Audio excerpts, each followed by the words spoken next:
Hello everyone. In the last lecture we talked about the term state of the system. So now let's play with this term.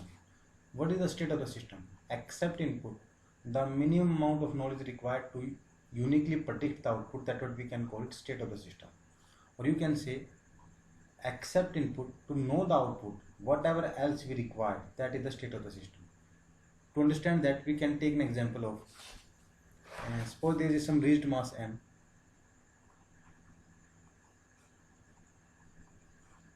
What is the meaning of this reached mass m?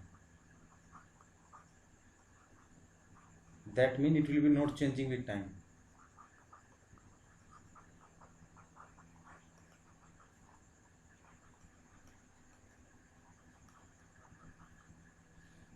So if you apply a force F and it moves with an acceleration a up to a distance x with a velocity v. So what is this? They all are the state of the system.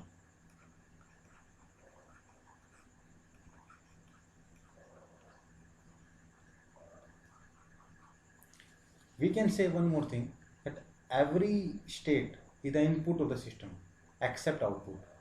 Or every state may be the output except input. Every state may be input, that state should not be your output. And every state may be your output of the system except that it should not be your input. This is the only thing. So every state may be the input and output. Even the input and output, they are also the part of the state. So in this case, what you can say, if you just take a, that is the acceleration of the mass m, and what you can say, if you take it as your output and force as your input, then what you can say, what is output? A 1 divided by m into f. So accept input to know the output, whatever else you required, the minimum amount of knowledge. What is the minimum amount of knowledge? 1 by m. So this is your state of the system.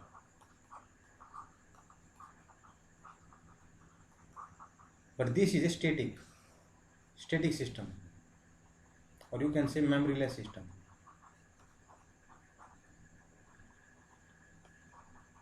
Because there is only mass, that is sufficient to know the output. Nothing is changing, nothing is evolving. System is not evolving. System does not need to evolve to know your output except input. That means this is a memoryless system. You don't need a space in this case. So this is all about your state of the system. So now we discuss about the state and state space. What is state space? When you talk about the term space, what is the meaning? That a system is changing with respect to some other variable.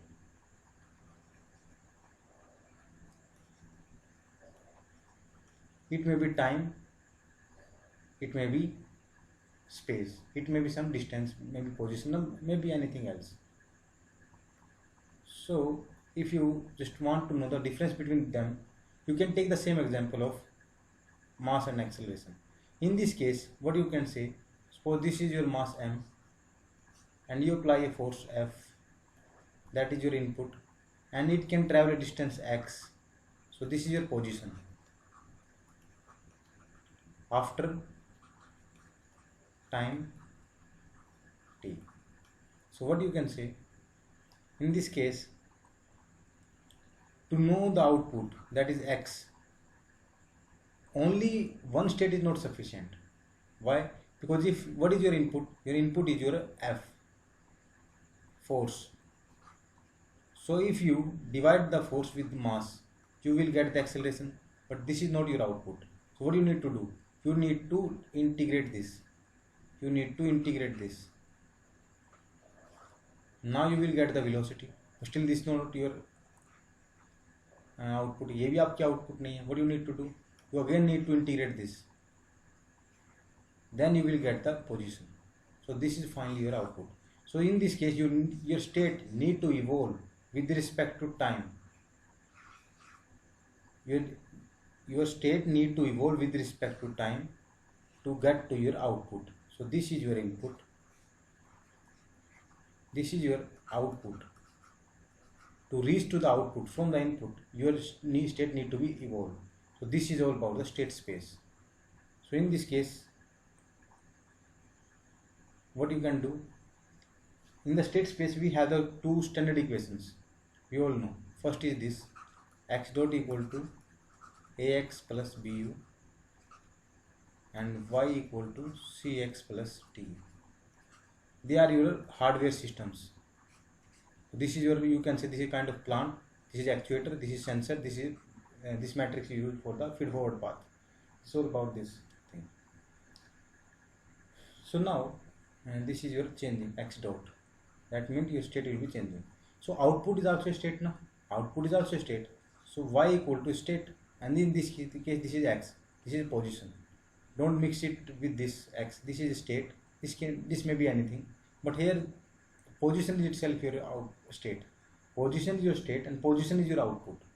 So this is your position and this will be your output.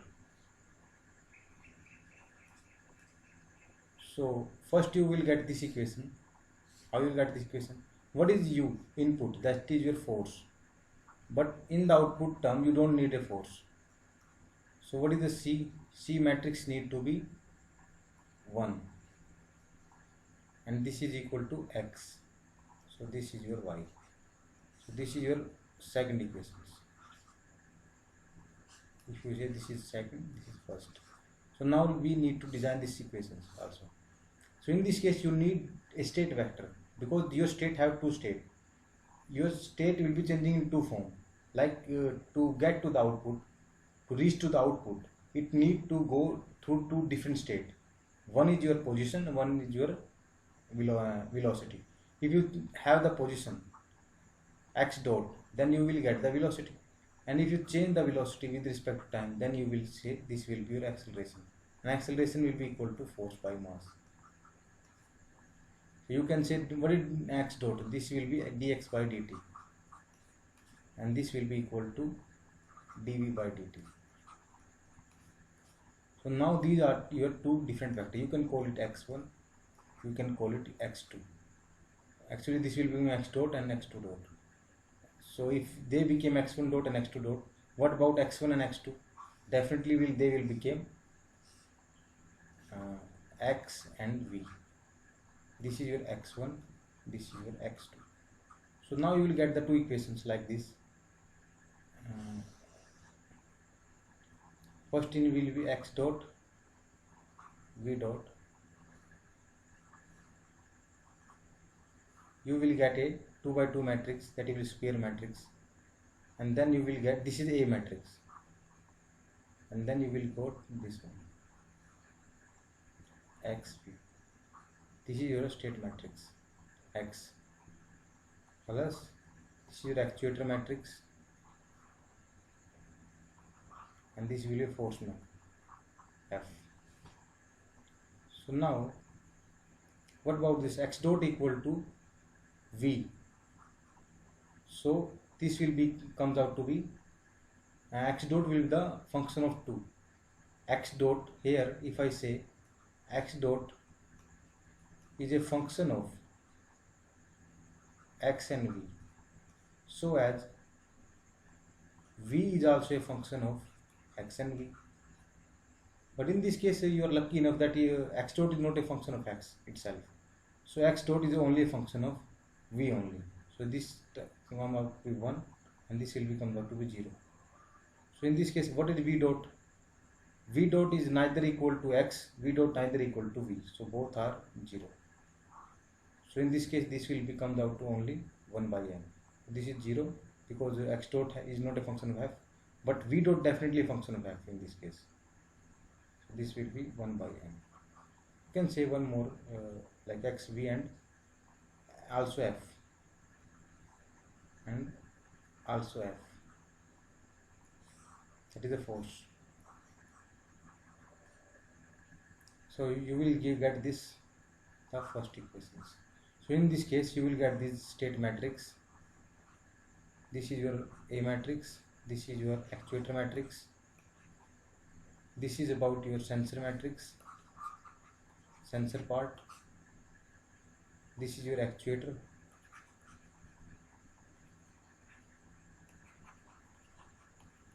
And in this case you don't need a forward path, so this is your D matrix. So this is the basic difference between the state and state space. So we can generalize this in one more time. Like state is the minimum amount of knowledge required to know the output except input. Except input, whatever you need to know about the system to know the output, that is the state. But if state is a scalar quantity, that one state is sufficient to know the output, then you can say this is the only state, one state. And but if you talk about the state space, that means your state need to evolve with the time, or maybe some other variable or some other parameter. If your state is changing with respect to some other parameter, space or maybe some time, then you can say this is about the state space. Thank you.